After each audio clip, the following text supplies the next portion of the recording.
A paz do Senhor, meus irmãos. Hoje, pela misericórdia de Deus, estamos aqui para apresentar mais uma lição para vocês. E hoje é a lição de número 8, que traz por título Apresentando ao Senhor nossos questionamentos. O texto áureo vai nos dizer assim: Mas para mim, bom é aproximar-me de Deus. Pus a minha confiança no Senhor Deus para anunciar todas as tuas obras. Salmo 73, verso 28. A verdade aplicada vai nos dizer: como filhos de Deus, podemos apresentar a nosso Pai nossos temores, nossas angústias e incertezas. Os objetivos da lição são: primeiro, apresentar o conflito existencial de Asaf; segundo, ensinar como vencer o sentimento de inveja; e terceiro, explicar a importância de clamar em meio à angústia. O texto de referência se encontra lá no Salmo 73, verso 1, Salmo 77, verso 3, 4, 7, 11 e 16. Se você quiser acompanhar aí, você pode acompanhar e também você pode estar meditando esses dois salmos, tanto 73 como 77, para uma melhor compreensão da mensagem desta lição. Então vamos ler lá o nosso texto de referência, que se encontra, vou ler primeiro, Salmo 73, verso 1. Verdadeiramente, bom é Deus para com Israel, para com os limpos de coração. E lá no Salmo 77, os versos 3 e 4, 7, 11 e 16. Eu vou ler. Lembrava-me de Deus e me perturbava. Queixava-me e o meu espírito desfalecia. Sustentaste os meus olhos vigilantes. Estou tão perturbado que não posso falar. Rejeitará o Senhor para sempre e não tornará a ser favorável?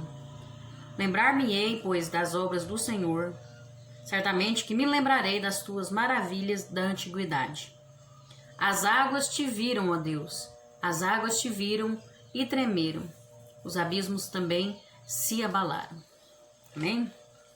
Vamos agora, neste momento, fazer uma oração, levar o nosso pensamento a Deus. E o motivo de oração sugerido pela nossa revista é para que oremos para que Deus fortaleça os cansados e cure as feridas da alma. Então vamos, neste momento, estar orando e buscando a face de Deus. Senhor, meu Deus e eterno Pai, neste momento, nós elevamos nosso pensamento a Ti, Deus Todo-Poderoso, Senhor, Deus, Rei dos Reis e Senhor dos Senhores, o Senhor que é todo majestoso em Sua glória. Atenda o nosso clamor, nós somos tão falhos, mas nós necessitamos tanto da Tua misericórdia e da Tua graça. E neste momento nós pedimos que o Senhor venha estar fortalecendo aqueles que estão cansados, sobrecarregados. Senhor, o Senhor é o Deus que traz o jugo suave, o fardo leve. Senhor, que o Senhor tire esse cansaço espiritual, esse cansaço sentimental, Senhor. E cure as feridas, vai libertando, Senhor. Curando essas feridas da alma que estão abertas, muitas vezes sangrando. O Senhor conhece, o Senhor sabe o que essa vida necessita. Então alcance, Senhor, passa o Teu bálsamo sobre essas feridas e vai curando. Em nome de Jesus, nós Te pedimos e agradecemos. Amém. Então vamos começar. A introdução vai nos dizer assim: os Salmos 73 e 77 muito contribuem para nossas reflexões e orações em momentos difíceis durante a caminhada cristã. Também nos revelam que a bondade e a misericórdia do Senhor sempre permanecem com os seus em todo o tempo. A bondade de Deus, ela permanece para sempre. Pode passar o que for, pode vir o que for, mas a bondade de Deus, ela permanece. E ela está ao nosso alcance, né? E vamos ver aqui no tópico 1, o conflito existencial de Asaf. O Salmo 73 registra pensamentos e questionamentos presentes na mente humana ao longo da sua existência. quantas vezes temos pensamentos e questionamentos, dúvidas, muitas vezes da nossa fé, que surgem ao longo da nossa vida, né? E isso não é de agora. A história da Bíblia nos revela muitas pessoas que estiveram com seus questionamentos, as suas dúvidas. Jó foi um exemplo disso. Ele teve dúvidas sobre a prosperidade dos ímpios. Jeremias também, você pode ver lá no capítulo 21 de Jó e no capítulo 12 de Jeremias, que todos os dois eles questionam a Deus. Por que prospera o caminho dos ímpios? E vivem em paz os que cometem o mal? Por que, Senhor? Muitas vezes questionamos isso, né?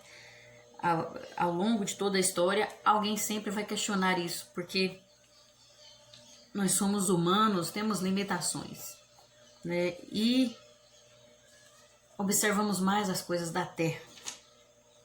E aí a gente pensa, será que vale a pena seguir os valores cristãos, seguir em santidade, se quem não faz isso vive bem, se quem não faz isso prospera? Né? Quantas vezes surgem questionamentos desse tipo e a gente fica sem entender. Mas aí, através dessa lição, através desses salmos, nós aprendemos como lidar com essas coisas e como vencer esses sentimentos que surgem. E no tópico 1.1 a gente vai ver a bondade de Deus. A primeira reflexão realizada pelo salmista consiste na bondade de Deus para com Israel e os limpos de coração. Nós vimos lá no verso 1 do Salmo 73. Ele inicia o salmo com declaração de fé, né, que no verso 1 ele fala isso, e lá no final, no verso 28, que é o nosso textual, ele também faz outra declaração de fé, né? Então ele inicia falando da sua fé em Deus e termina com a sua fé em Deus. Mas aí no meio, a gente vê que a sua mente, na mente dele passaram muitos pensamentos e questionamentos. Quer dizer, ele teve um intervalo, ele era crente em Deus, servia a Deus, mas aí teve um intervalo da sua vida que ele teve dúvidas quanto à sua fé em Deus, quanto ao seu servimento a Deus, se estava certo ou não. Mas aí no fim ele conclui que verdadeiramente bom é Deus em todo o tempo. E o apóstolo Pedro também exortou os seus destinatários quando ele escreveu a segunda carta de Pedro, lá no capítulo 2, verso 3, ele faz uma exortação dizendo que nós já que tivemos a experiência de que o Senhor é bom, que o Senhor é benigno, nós devemos continuar, prosseguir, crescendo espiritualmente, firmes espiritualmente, né? Porque nós já sabemos que Deus é bom. Nós conhecemos a bondade dele. A maior demonstração de amor e da bondade de Deus é quando ele enviou seu Filho Jesus Cristo, o único Filho que ele tinha para nos salvar, né? Romanos 5,8 vai nos dizer assim: mas Deus prova o seu amor para conosco em que Cristo morreu por nós, sendo nós ainda pecadores. Nós vemos a bondade de Deus em todo o tempo. Se pararmos para observar, nós vemos o quanto Deus é maravilhoso. E Ele manifesta a sua bondade não só para com os bons, Ele manifesta também para os ingratos e os maus. Porque Lucas 6,35, a parte B vai dizer, porque Ele é benigno até para com os ingratos e maus. O sol é para todos, né? A chuva é para todos. A terra Deus fez para todos. Jesus Cristo morreu em favor de toda a humanidade, tanto os bons como os maus. Então, a bondade dele alcança a todos. Tamanha é a bondade de Deus. E mesmo assim, é possível que existem pessoas que desprezam a riqueza da bondade de Deus. Infelizmente, isso acontece.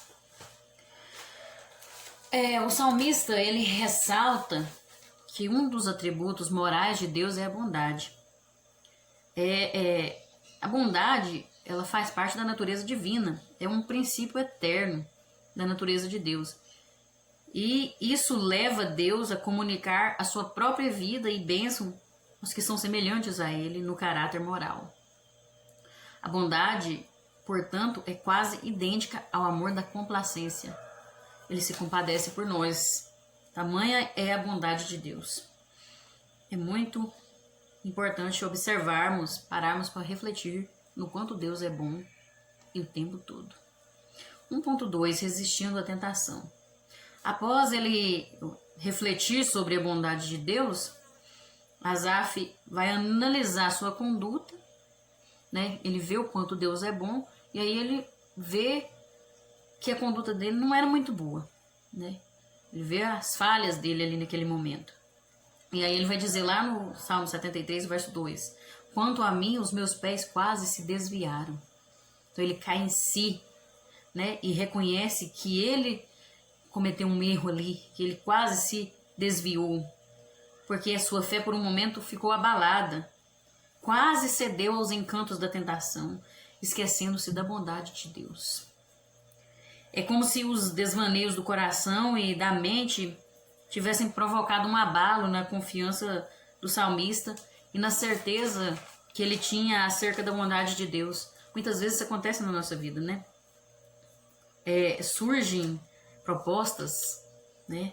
O inimigo a todo instante maquina propostas para nos fazer desviar dos caminhos do Senhor, né? E é necessário nós guardarmos o nosso coração e a nossa mente, porque essas propostas apresentadas têm a única finalidade de desviar o ser humano do caminho do Senhor e induzi-lo ao pecado. E não existe nada no mundo que possa quebrar nossos valores e princípios cristãos. Nós não podemos deixar que as tentações, que as propostas da vida quebrem esses valores divinos, esses princípios divinos que o Senhor deixou. Adão e Eva, eles sucumbiram diante da tentação da serpente. Eles não resistiram. Aceitaram a proposta de Satanás, mas Cristo resistiu à tentação, né? Nós vemos lá em Hebreus 2, versículo 18, porque naquilo que ele mesmo, sendo tentado, padeceu, pode socorrer aos que são tentados. E também lá no capítulo 4, verso 15, vai dizer que ele sofreu tentação, mas sem pecado. Ah, mas o Senhor Jesus era Deus, né? Não, mas ele era 100% homem. Ele era 100% Deus, mas 100% homem. Por que ele era 100% Deus? Porque ele esvaziou-se de si mesmo e deixou que o Espírito Santo o guiasse. Ele sofreu tentações o tempo todo do diabo para fazer ele desistir do propósito de nos salvar. Mas ele resistiu à tentação e foi até o fim. E ele, nesse versículo que a gente viu aí, de Hebreus 2,18, ele padeceu e pode socorrer aos que são tentados. Então, ele sofreu as mesmas tentações que nós, por isso ele pode nos socorrer. Nesse momento de tentação, a gente pode clamar o sangue de Jesus, repreender e fugir da aparência do mal, né? A Bíblia fala, resistir ao diabo, ele fugirá de vós, né? A gente tem que resistir, tem que se fortalecer em Cristo, guardar o nosso coração e a nossa mente, não alimentar certas coisas.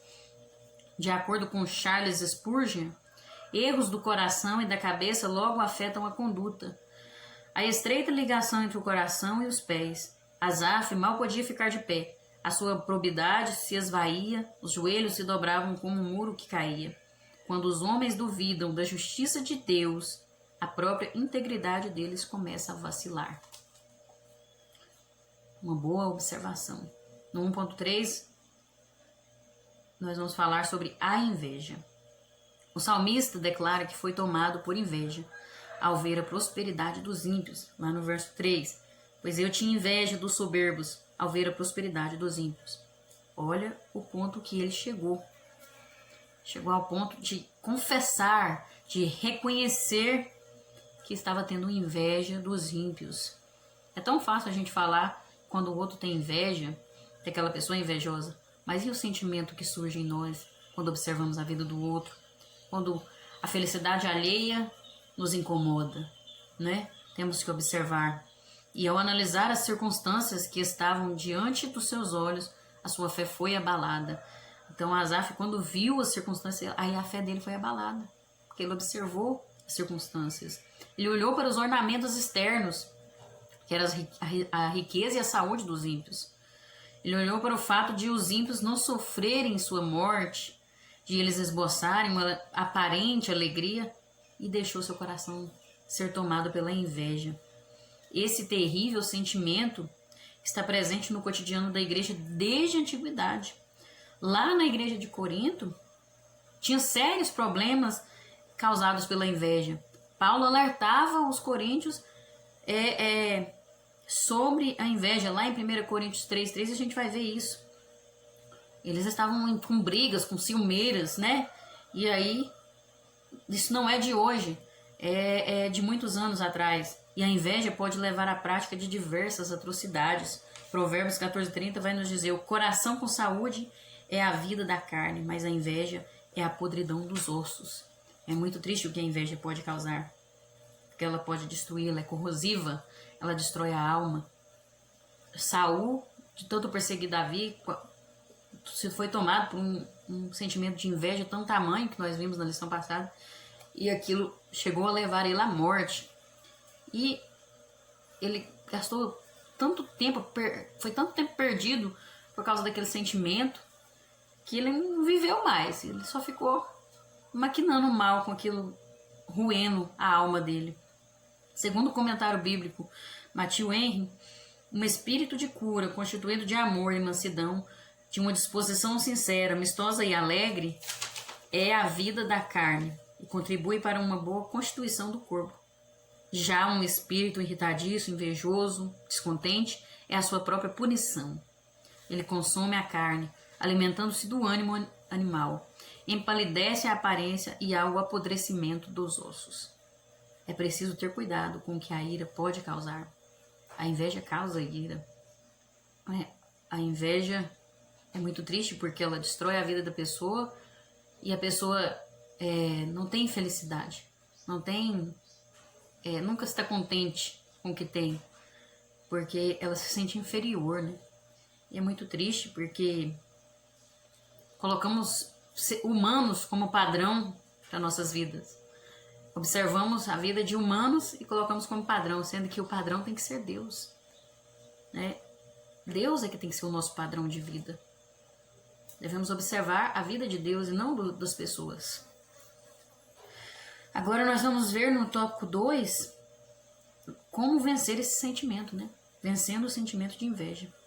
Ao presenciar a prosperidade dos ímpios, Asaf questiona o valor da santidade e da purificação. Lá no Salmo 73, o verso 13. Esse mesmo questionamento é apresentado por muitos cristãos na atualidade. Uns questionam o valor da santificação, outros querem usá-la como moeda de troca. Exigem que Deus os abençoe em decorrência de um determinado padrão de conduta ou prática de alguns sacrifícios. Veja só, muitas pessoas vão questionar: será que vale a pena se santificar? Será que vale a pena viver uma vida correta, sendo que quem faz o mal se dá bem, quem faz o mal prospera? Será que vale a pena? Ah, não, eu vou viver um padrão de conduta correto, vou fazer algumas coisinhas, vou fazer uns jejuns, umas campanhas aí de 7 dias e eu sei que tenho certeza que Deus vai me abençoar, que Deus vai me recompensar, né? E já fica esperando a recompensa. E é muito triste isso, porque não podemos agir dessa forma. Asaf, percebendo a gravidade da sua conduta, enfrentou a inveja a fim de vencer esse sentimento. Então, primeiro, ele se humilhou e confessou a Deus o que ele estava sentindo. E aí nós vemos no 2.1 que ele entrou no santuário. O salmista estava perturbado até que entrou no santuário. Lá no verso 16 e 17 fala isso. Então, ocorre uma mudança de postura ao entrar no lugar de adoração. Nesse momento, ele deixa de focar os seus olhos nas supostas prosperidades dos ímpios e foca os olhos em Deus. As observações anteriores do salmista lembram a postura dos que esperam de Deus somente benefícios materiais, somente riquezas, favores deste mundo, como resultado de procurar agradá-lo, né? Vou agradar o Senhor e aí eu vou conseguir riquezas, eu vou conseguir favor, eu vou conseguir benefícios, né? E é muito triste isso, porque Deus, ele tem que ser adorado pelo que ele é, não pelo que ele faz. Aí, ó, Asaf, após entrar no santuário, percebeu que o relacionamento com Deus vai muito além de coisas materiais, vai muito além de benefícios terrenos. E nós aprendemos aqui que Deus não deve ser tratado como um objeto, um amuleto, um serviçal. Deus não é serviçal. Deus não está a serviço do homem. Ele é aquele que deve ser adorado. Deus é Deus. Ele é o eu sou. Deus não está a serviço dos nossos devaneios. Deus não aceita barganha. Né? Eu vou fazer um jejum de 7 dias e aí o Senhor vai me conceder isso que eu estou pedindo. Não. Tudo é de acordo com a vontade dEle. Tudo é de acordo com os propósitos dEle. Ele é Deus e nós não somos nada. E devemos ter muito cuidado com o que nós fazemos com Deus. Deus não é um objeto para ser usado. No 2.2 vai falar que ele permitiu ser restaurado. Primeiro passo, ele entrou no santuário. Veja, ele adorou a Deus, né? Ele teve comunhão com seus irmãos. Ele foi até a igreja, mesmo na dificuldade, mesmo com uma dúvida cruel, mesmo indecisão se ia continuar sendo crente ou não. Ele foi até a igreja, adorou a Deus, louvou a sua majestade e no 2.2 nós vamos ver que ele permitiu ser restaurado por Deus. Ao entrar no santuário, reconheceu que precisava de um concerto com o Senhor. O salmista estava passando por uma crise de fé muito forte, a ponto de questionar sobre a necessidade de manter uma vida de santificação. Assim, era preciso reavivar a fé, era preciso renovar a aliança. Então, muitas vezes, a gente é crente há tantos anos, né? Vai à igreja, todos os cultos, lê a Bíblia, ora, jejuma, mas precisamos dar lugar para que o Senhor cure as nossas feridas. Precisamos dar lugar para a restauração de Deus nos alcançar. Precisamos reavivar a nossa fé, né? Começando com confessando os nossos questionamentos, confessando os nossos sentimentos que sentimos no coração. Em muitos momentos da nossa vida nós precisamos ser restaurados pelo Senhor, mesmo sendo o melhor crente do mundo, mesmo sendo o mais certinho, né, como alguns, o mais religioso. A gente precisa ser restaurado, a gente precisa de libertação, porque as lutas pelas quais nós passamos, as frustrações que temos, elas podem nos levar à descrença, à desesperança, podem nos entristecer, podem nos causar sentimentos de inveja, que podemos olhar para as circunstâncias e esquecer da bondade de Deus.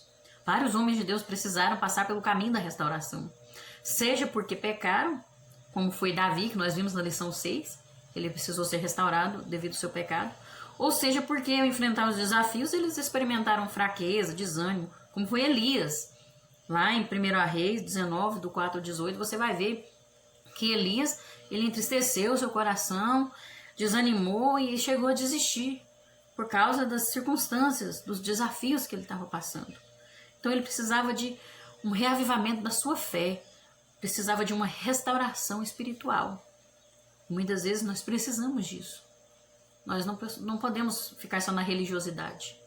Precisamos chegar até Deus com o coração quebrantado e permitir que Ele restaure a nossa vida. Isso é muito importante, né? E no 2.3, nós vamos ver: a prosperidade dos ímpios é temporária.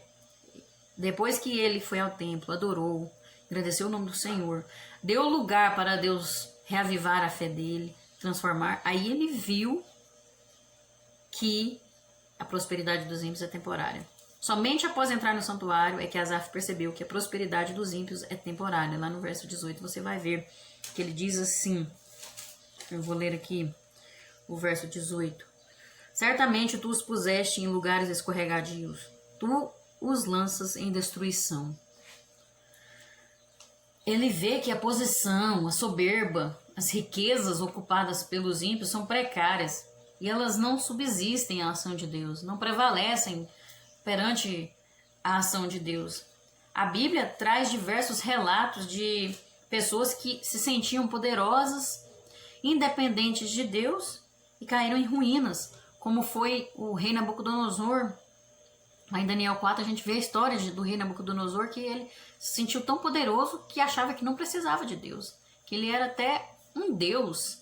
E Deus pegou e mostrou para ele quem que era esse Deus todo-poderoso e quem que ele era, que ele não era nada, e fez ele virar um bicho e comer capim junto com os animais, né? Porque Deus é todo-poderoso. A única coisa que é eterno, que não passa, é Deus. O resto tudo passa. A prosperidade, a soberba, a vaidade, tudo aqui nessa terra é passageiro.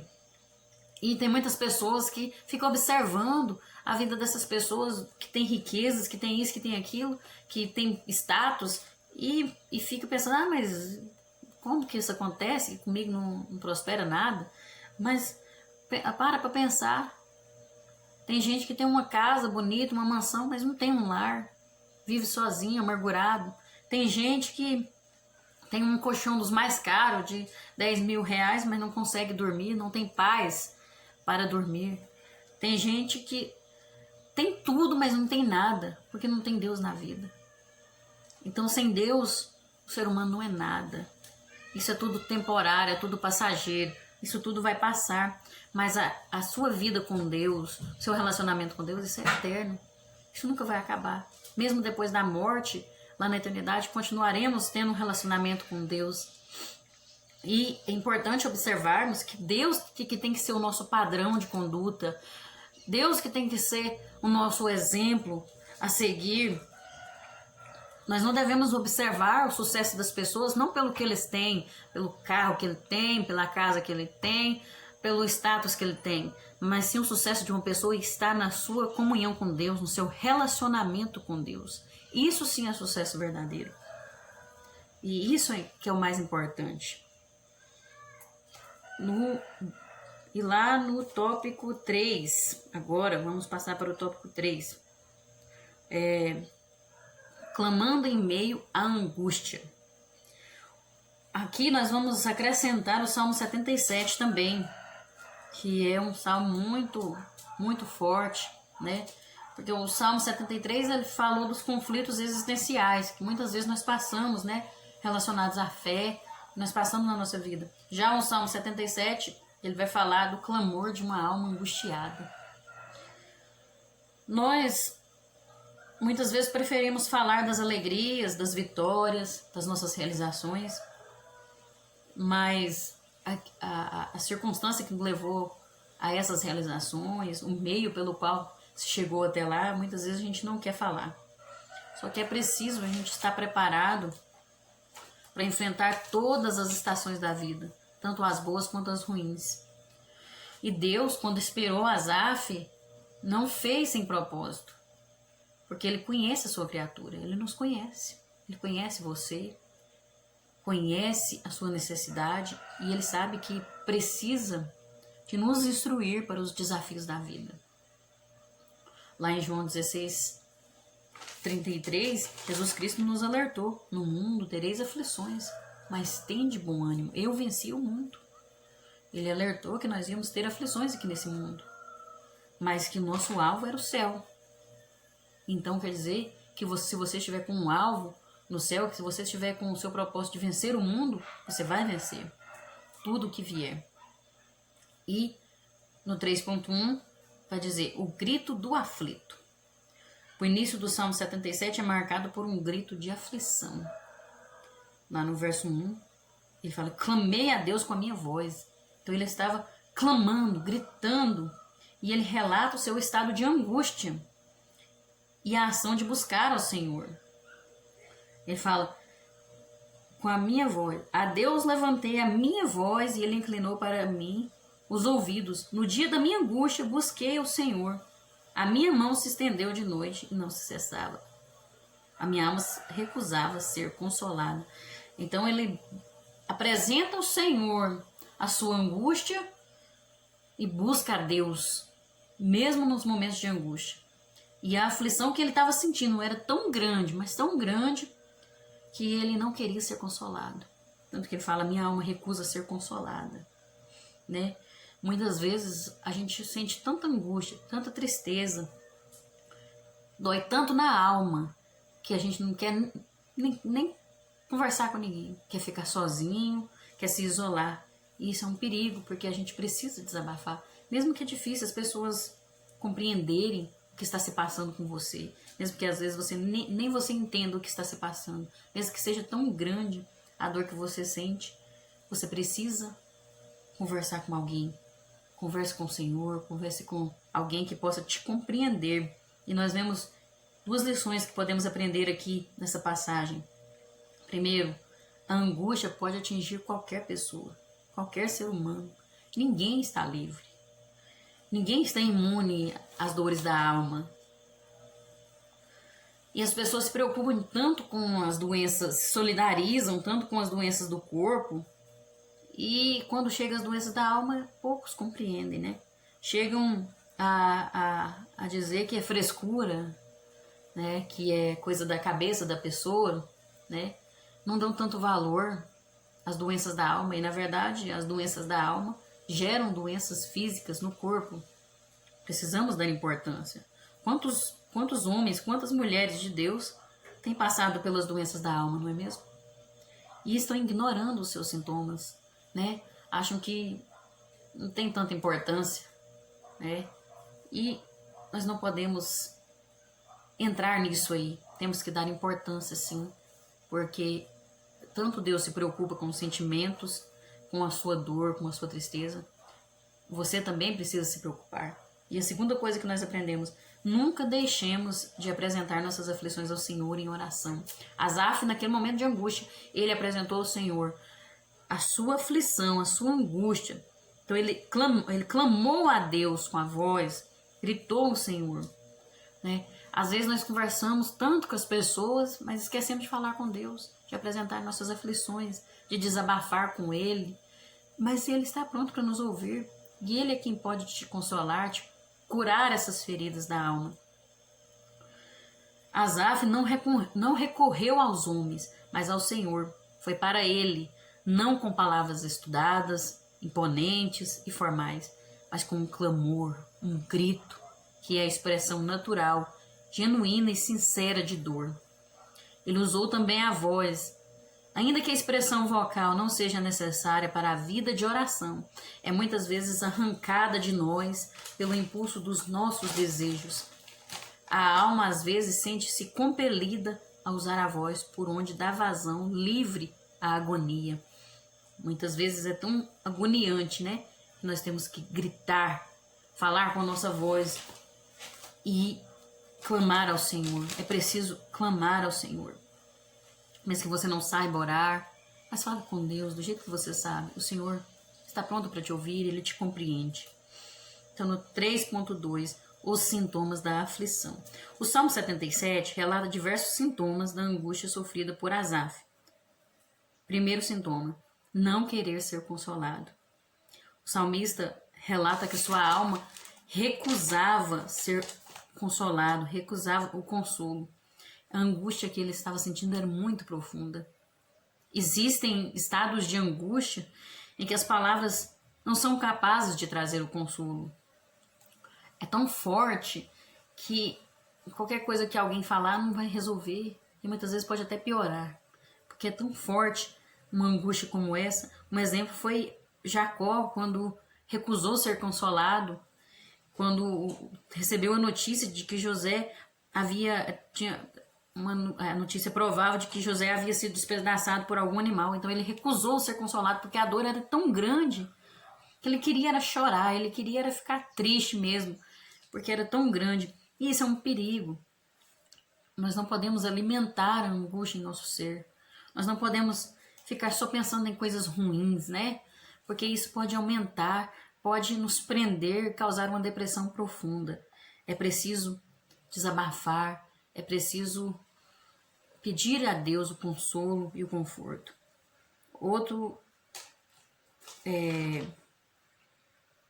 sintoma que ele sofreu foi a ausência de palavras. A mente estava de tal forma perturbada que o salmista não tinha palavras para expressar a sua dor. Era tão forte que tem hora que você vai na presença de Deus, você só chora. Tá doendo tanto, tá machucando tanto que a gente só chora, não tem nem palavras para expressar. Boa parte das pessoas que passam por angústias profundas preferem ficar em silêncio, em vez de compartilharem suas tristezas, o que pode ser perigoso. Às vezes é preciso a gente falar. Tem hora que você não vai conseguir falar, mas se você ajoelhar na presença do Senhor, no seu quarto, e não conseguir falar, mas se você chorar na presença de Deus, o Senhor vai te ouvir, porque é com gemidos inexprimíveis que o Espírito Santo leva o nosso clamor até Deus.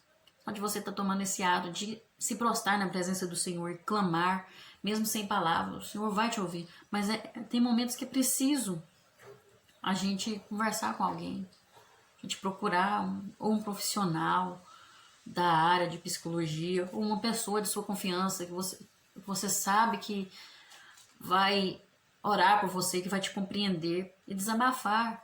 Eu sei que é difícil, tem hora que as pessoas não compreendem, as pessoas estão muito insensíveis e não se colocam no lugar uma das outras, mas tente, ache alguém, não guarde só para você, porque isso pode te destruir, te corroer por dentro, né? E vai piorar a situação. Terceiro sintoma da aflição que Asaf estava sentindo é que ele estava se sentindo rejeitado por Deus. Asaf estava se sentindo abandonado por Deus. Lá no verso 7 ele diz: rejeitará o Senhor para sempre e não tornará a ser favorável? Há várias lições preciosas nesses versos, entre elas a quebra de alguns preconceitos. Quantas vezes no meio cristão ignoramos a dor da angústia ou medimos o sofrimento das pessoas com as nossas forças? Às vezes a pessoa chega na gente, confia na gente, desabafa, conta o que está passando e a gente acha que aquilo é bobeira, que é frescura. Ou a gente compara com outras pessoas, mas isso aí não é difícil não. A pessoa está passando coisa pior, né? Já pensou se eu tivesse daquele jeito? Irmãos, nós temos que entender que o que é difícil para mim, às vezes é fácil para você. E o que é difícil para você, às vezes é fácil para mim. Nós não podemos medir o sofrimento das pessoas com as nossas forças. Cada um tem a sua própria força. Cada um tem a sua própria cruz para carregar. Não podemos comparar com a nossa vida a vida das outras pessoas. O que não dói para mim pode doer para o outro. E a gente tem que ter muito cuidado, porque é um preconceito muito grande com relação às doenças da alma, né? Principalmente no meio cristão. A gente leva muito para o lado espiritual.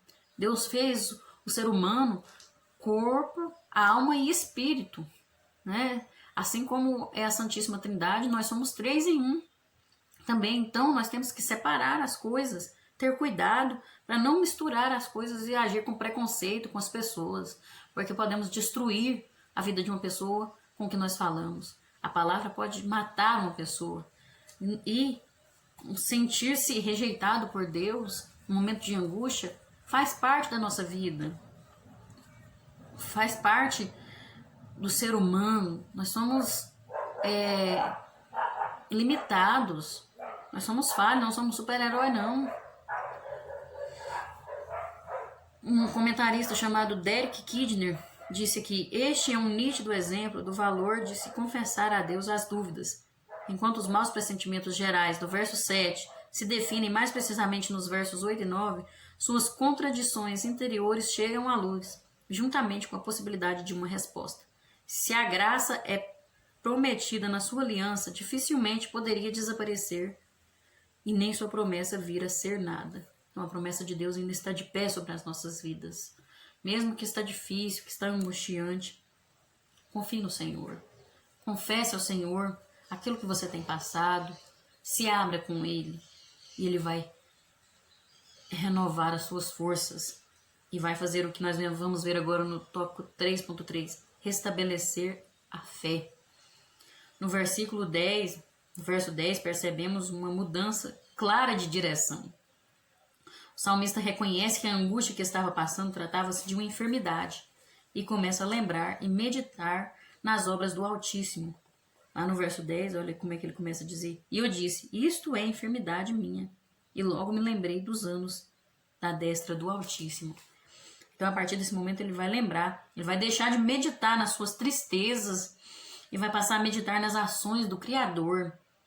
Ele volta-se para Deus e para o seu santuário, e ele lembra-se dos feitos do Senhor em prol do povo de Israel. Notadamente, ele lembra daquele livramento das mãos do faraó, quando o Senhor abriu o Mar Vermelho, né? E o povo passou ali no meio, em terra seca. Ele restabeleceu a fé, o salmista. Ele restabeleceu a fé quando ele mudou de direção. E quando os seus questionamentos giraram em torno de si, da angústia, da tristeza, a angústia dele aprofundou-se. Agora, a partir do momento em que ele passou a olhar para os feitos do Senhor, a fé dele foi restabelecida. Então, nós precisamos olhar para Cristo, ficar com nossos olhos firmados em Cristo, nos feitos do Senhor. Se você olhar só para aquele momento de tristeza, só para as coisas que já passou ruim na sua vida, você nunca vai ter alegria, nunca vai acabar essa angústia que tem na alma. Você precisa parar de alimentar esse sentimento. Lembra do Senhor, lembra do que o Senhor já fez na sua vida, leia a Bíblia e veja quantas coisas o Senhor pode fazer. Olhe em volta e veja o que o Senhor faz. Pare de olhar para os problemas, né? O Pedro, enquanto ele estava olhando para o Senhor, ele andou por cima das águas, mas quando ele olhou em volta, aí ele começou a afundar, quando ele viu os vendavais, a tempestade. Nós precisamos lembrar dos feitos do Senhor para que a nossa fé seja restabelecida. É importante perseverarmos no modo correto de fortalecermos a nossa fé, mesmo que ele não se mostre efetivo num primeiro momento. Mas lembrar-me-ei, certamente que me lembrarei daquilo que Deus fez pelo seu povo no passado, até que identifique boas lições que me sirvam para esta situação tenebrosa que vivo no momento. Precisamos manter os nossos olhos em Cristo. Enquanto estivermos olhando para coisas ruins, para tristeza, para angústia, só para coisa ruim, vamos aprofundar cada vez mais em angústias, em depressões, em ansiedade. Para de olhar, nesse momento que nós estamos vivendo, nessa pandemia, para de olhar notícias sobre coronavírus, para de olhar só coisa ruim, só catástrofe, só desastre. Olhe para o Senhor, vá para o seu quarto, leia a palavra de Deus, ouça um hino, assista um filme que fala sobre Jesus Cristo, reúna com a sua família, faça novas rotinas na sua casa, vá lá e assista o vídeo da escola bíblica, vai fortalecer a sua fé e, quem sabe, tirar essa angústia da sua alma, te libertar. A conclusão: mesmo sendo discípulo de Cristo e templo do Espírito Santo, continuamos sendo vasos de barro. Em 2 Coríntios 4,7 fala disso. Somos totalmente dependentes da graça do Senhor no enfrentamento de tantas situações que parecem querer nos sufocar. Em Cristo podemos sempre triunfar. Firme os seus pés em Cristo. Esteja com seu alvo firme, olhando para Jesus. Lembra do quanto o Senhor é maravilhoso. Lembra dos feitos do Senhor. Não se esqueça que nós estamos sujeitos a passar por tentações, por lutas, por provações, mas o Senhor é contigo. Clame o sangue de Jesus. Volte-se para Ele e Ele fortalecerá a sua fé, renovará as suas forças e vai curar as suas feridas. Confie no Senhor. Ele é o Deus Todo-Poderoso, que nunca falha, e é onipresente, onipotente e onisciente. Ele está cuidando de você. Fiquem na paz e até a próxima. Deus abençoe a todos.